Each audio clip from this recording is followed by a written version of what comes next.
Hi, friends. I'm so excited to come to you live in honor of National Diabetes Month. I have brought to you my son, Hello.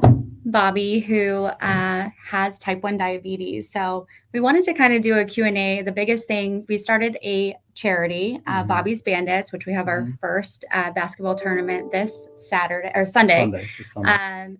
So if you guys are participating, thank you. Whoever's donated, we want to say thank you so much. But a huge part of it is bringing awareness to what type 1 diabetes is and diabetes as a whole.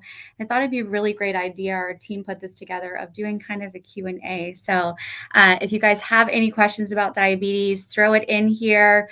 Anything you want to ask him, he is a true hero every single day managing this disease and being able to keep up with it. So I'm so proud of him. I know I'm a little biased, but I want to be able to showcase it. And for anyone else out there that's struggling with the same thing. So we'll get started again. Throw any questions in here that you guys might have. But Bobby, tell us a little bit about what type 1 diabetes is. So, type 1 diabetes is a genetic disease where you just one day, personally for me, I just woke up and I guess my pancreas stopped working or something like that because now I have a severe lack of insulin production in my body. And what that causes is now I have to self regulate my blood sugar and carb intake myself by checking my blood sugar and treating myself with insulin for any high blood sugars and anytime I eat. And it can also cause a low blood sugar, of course, if I take too much insulin or anything like that, which then I need to treat as well. And it's a genetic disease. You don't get it through doing anything in your life. It's not type 2 diabetes, which is a common misconception. Type 1 is just genetic. It just happens one day pretty much. It's always inside of you, but one day it just kind of activates inside your body. Right. A lot of times it is in juveniles, right? That's why it's called, juvenile diabetes. But the interesting part about it is we've got a lot of things that help you manage it. So a lot of times people ask me, how do you know how much insulin to give yourself? And you actually have to count carbs, which is interesting. So tell us a little bit about that. Well, in order to do that, I have a nifty little device. I can't rip it off my leg, so I have an extra one right here. It's an Omnipod. It's an insulin pump that I use, and I have a little device that goes with it as well, where pretty much I check my blood sugar with the blood sugar reader I have on my arm called the Libre. This is the insulin. That's insulin. You can take it off the box. Goes inside the pump, and this gets put on either his leg, his arm. Or it can go on the lower back if you want. I personally don't like that as much. Yeah, it's weird, but he has to move it around because you build up some scar tissue underneath it. And how long does it last? This lasts 3 days or 200 units of insulin, whichever comes first.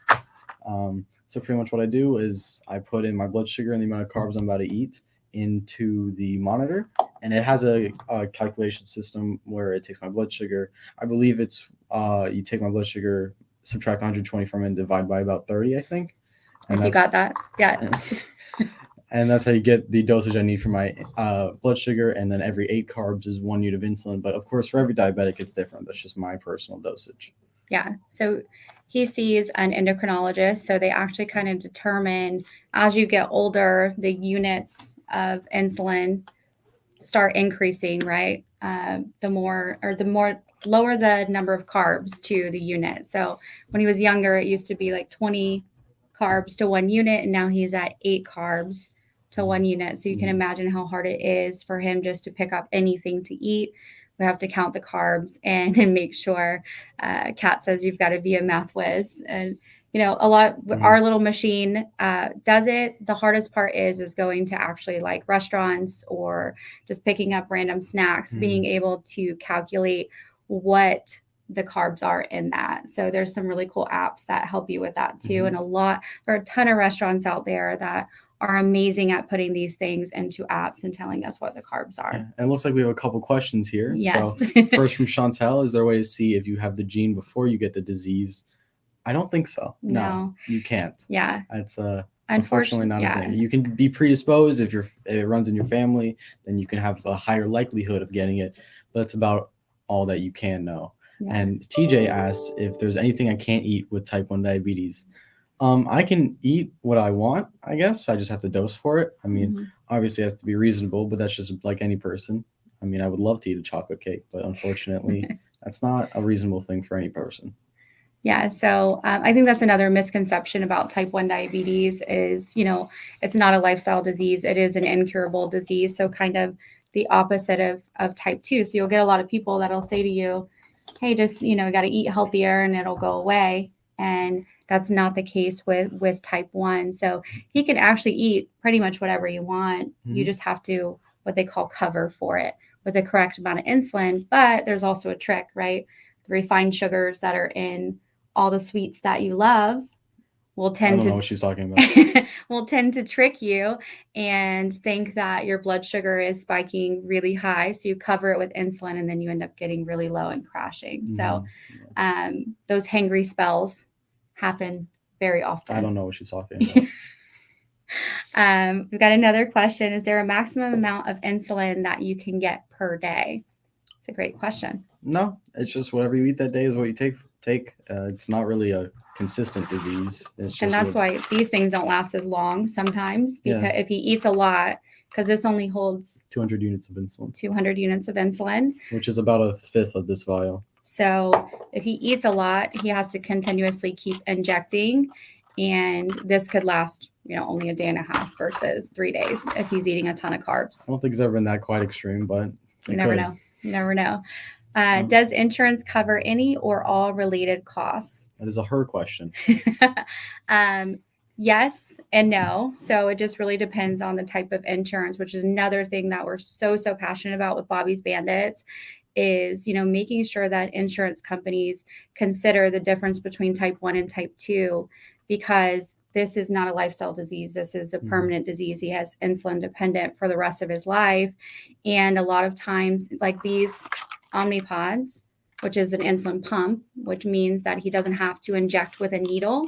So the manual way is actually putting a needle, clicking it. If you've seen people with insulin and actually giving themselves a shot every time they eat, there's a manual way to do it.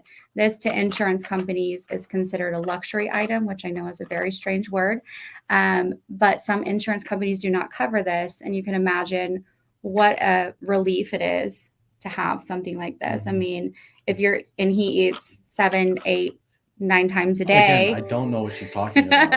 And so every time he would eat, he'd have to set the needle up, and inject himself. And having a pump is so important. So there's a lot of people out there that cannot afford these. They're very expensive.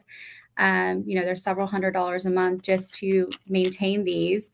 But it is a peace of mind. I mean, you can imagine having to inject yourself with a needle manually all the time. And a lot of insurance companies just don't pay for that because there's a manual way to do it. It looks like Jamie asked if insulin hurts any of my other organs.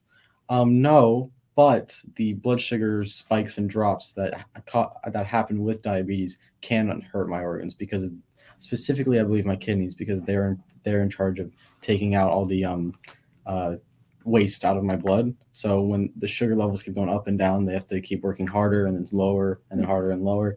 So my kidneys can deteriorate over time due to that, but not because of insulin. Yeah.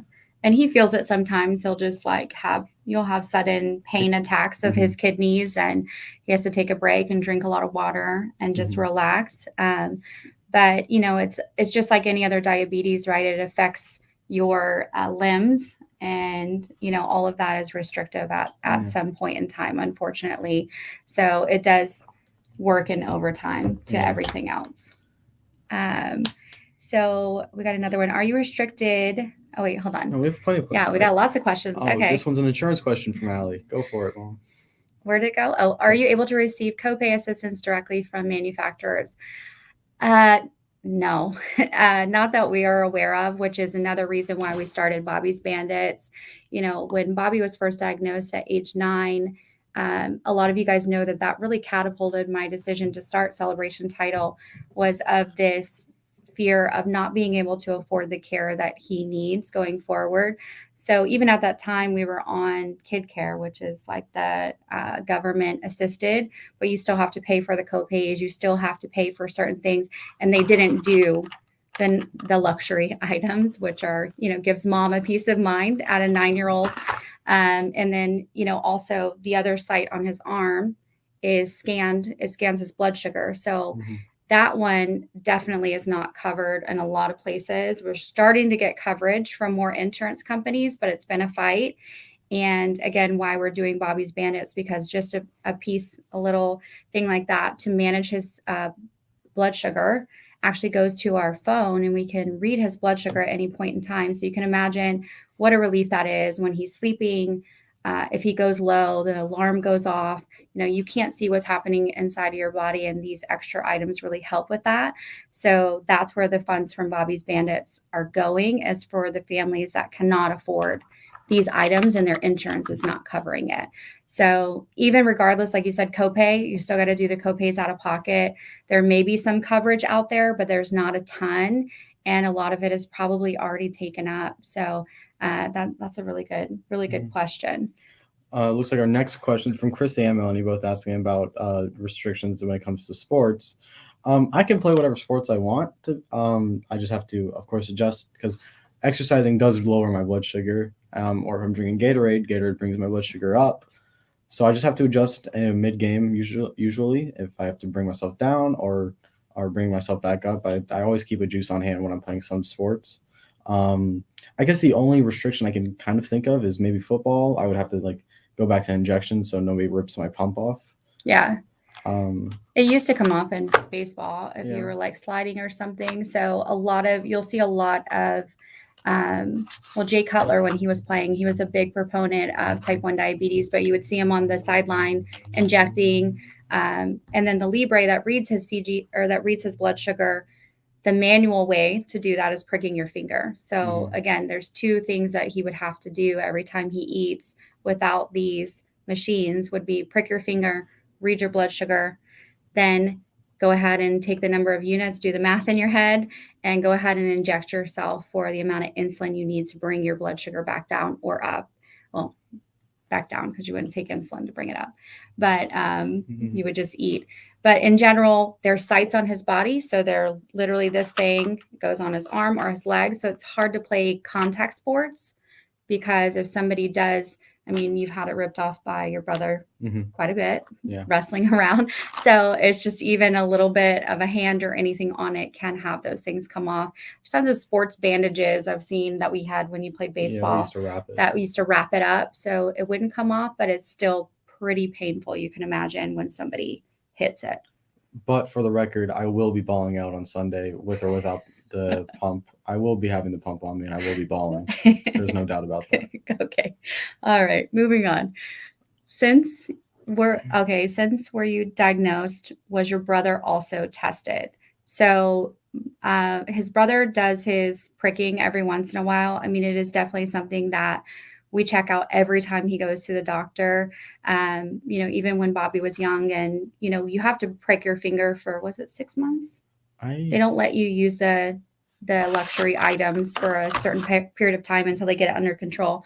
But your brother used to do it with you all the time. And we still do it periodically and throughout our whole family just to make sure that nobody's having spikes. But now we understand the signs of it, right? So you want to tell them what the signs are of diabetes? Like excessive thirst and... Well, yeah, it's going to be if you have the diabetic gene and it activates inside of you, you're going to have either a large spike in blood sugar because, of course, you're going to eat food and not be used to, stabbing yourself with a needle. So you have a large spike, and what you feel when your blood sugar is high is extreme amount of thirst, and it creates a cycle where you're extremely thirsty and you also have to use the bathroom a lot. So it just kind of keeps going around and around.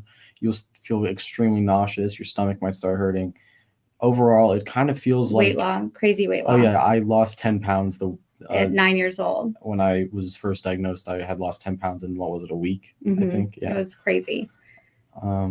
That's kind of the way to see, because a lot of us we don't check our blood sugar every day, right? But I do encourage you guys to, try to do it every couple of months just to make sure that you're staying where you need to be, because it's just not something that we're accustomed to. But if you see anybody that's excessively drinking or any children excessively drinking, excessively going to the bathroom, complaining of stomach pains, we had no idea that was happening until we actually went to the doctor, and they immediately were like, those are the signs of type 1 diabetes. So that's one way to catch it.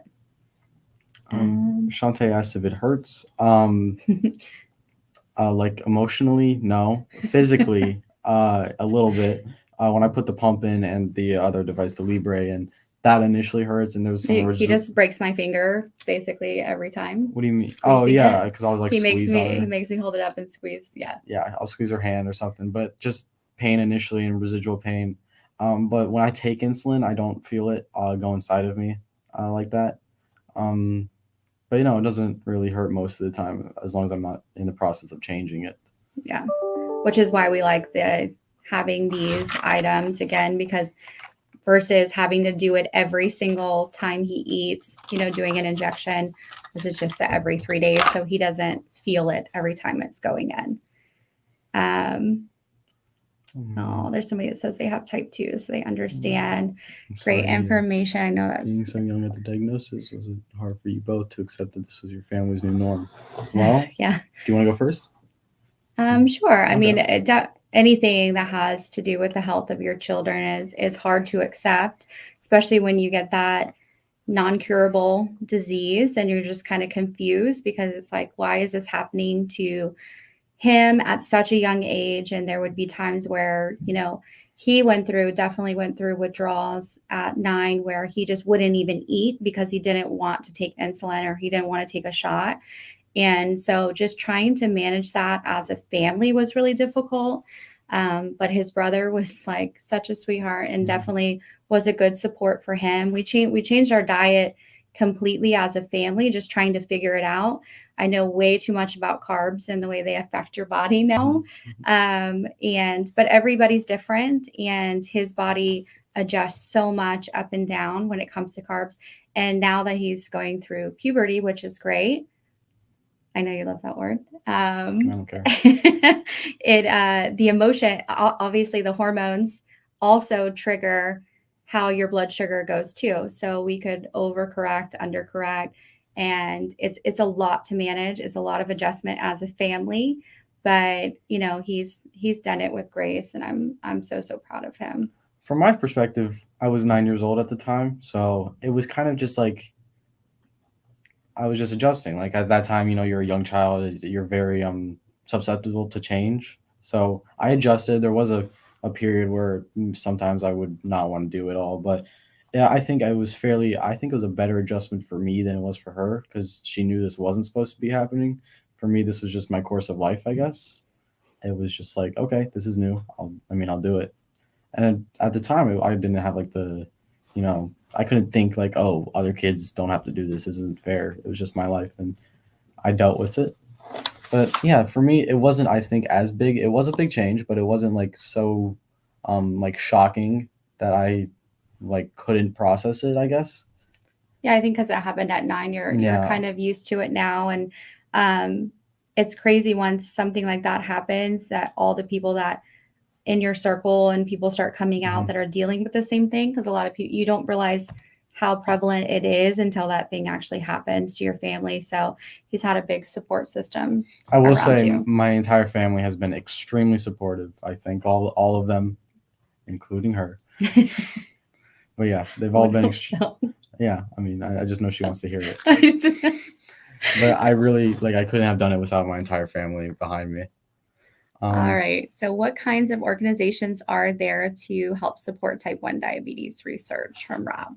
Well, there's JDRF, the Junior Diabetic Research Foundation. We used to do walks for them. That's where I got the name for Bobby's Bandits. We needed a team name one day for a walk, and the first thing I could think of that started with B was Bandits, and that's where we've been ever since. But yeah, they help support that. Can you think of any other things? JDRF is the biggest one. Obviously, there's national associations for diabetes. The reason we like the juvenile one is because, he was diagnosed at such a young age too. I think TJ went into what type of studies. So this kind of goes into it to see if there is a cure one day. There's a ton of research being done when it comes to diabetes.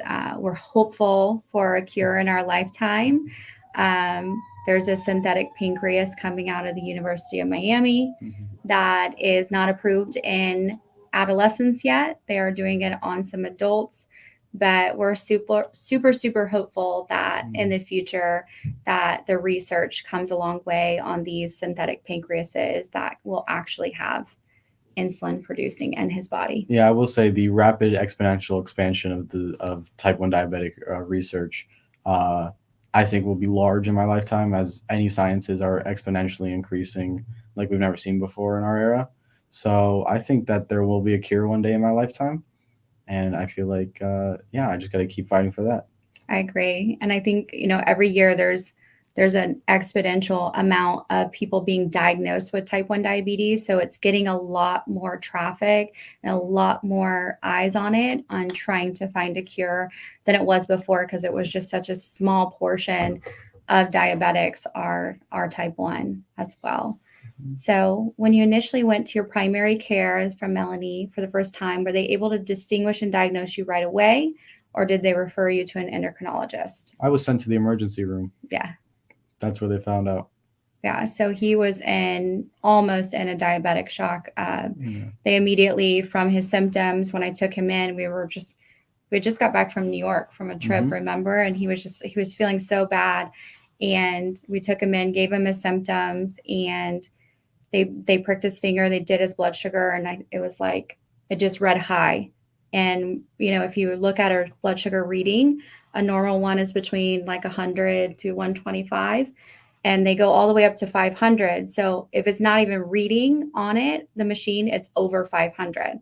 So they immediately sent us to the emergency room, and were able to diagnose him right away. So we were so lucky to catch it. There was some sort of like mom gut instinct, like there's something going on with you. Let's just go in for a quick appointment. And here we are later. I bet none of you can beat my high score on blood sugar.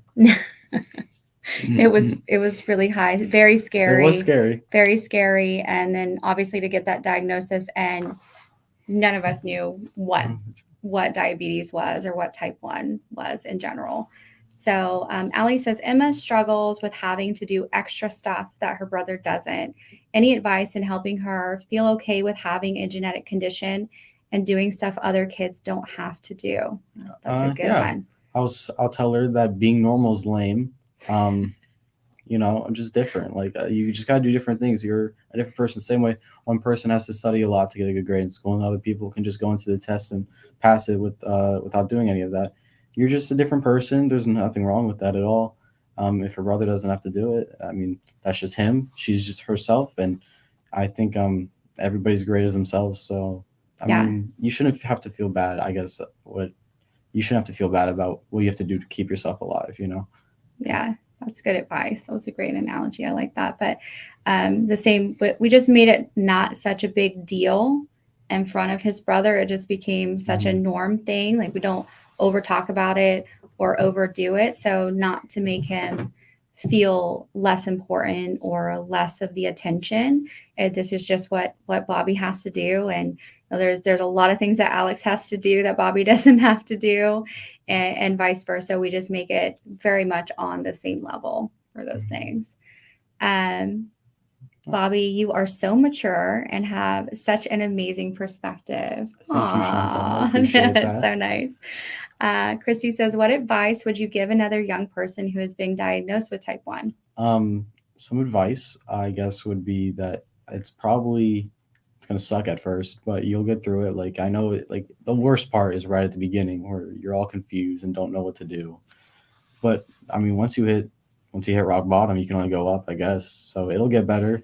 And of course, it is a lifestyle change, but you're completely strong enough to be able to do it. And as long as you have a good support system as well, I think anybody can get through it. Definitely.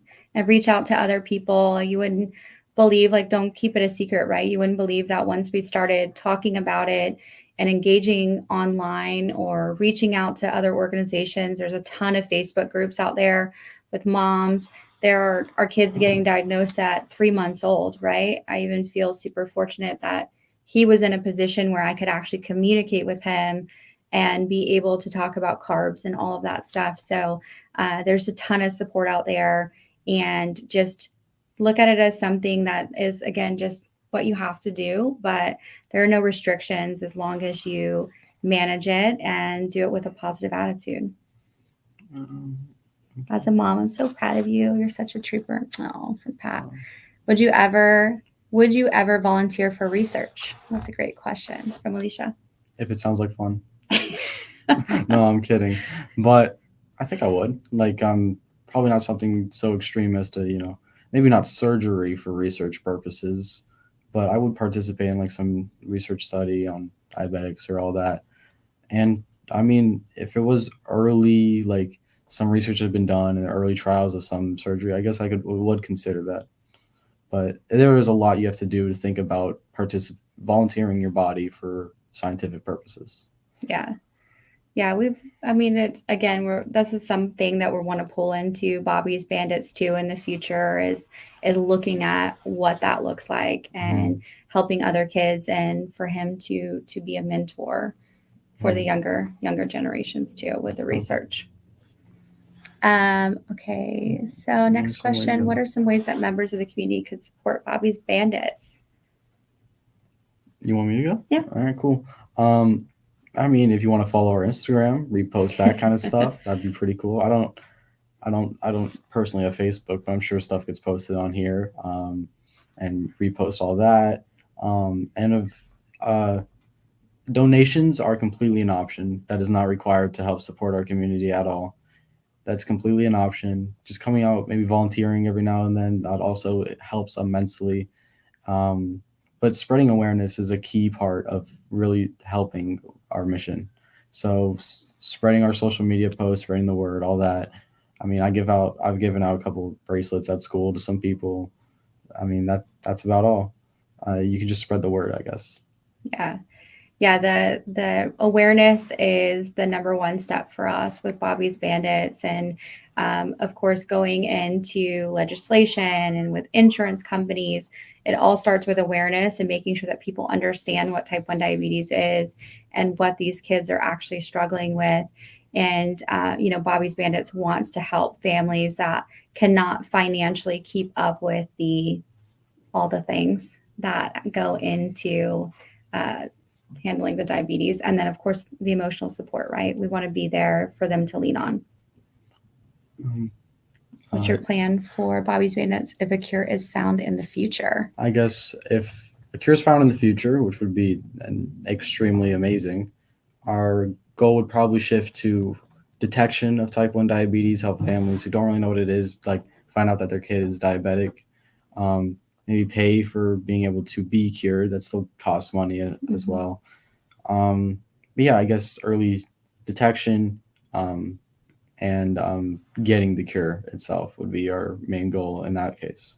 Definitely. So I know with the synthetic pancreas, I want to say the last time we checked it, it was like $80,000 to receive that, which of course isn't covered yet. So we would just shift our focus to making sure as many people can get this cure as possible and making sure they're living a long and healthy life. So Josh said, advancements in the scientific community are increasing exponentially. Future president. I will not make any decisions on my political career right now. That is for future people to find out. Rob says, as a guy who is diagnosed with a condition at a young age, I agree that being normal is lame. Very lame. She's lame. Did you hear your grandmother laugh out loud? Yeah.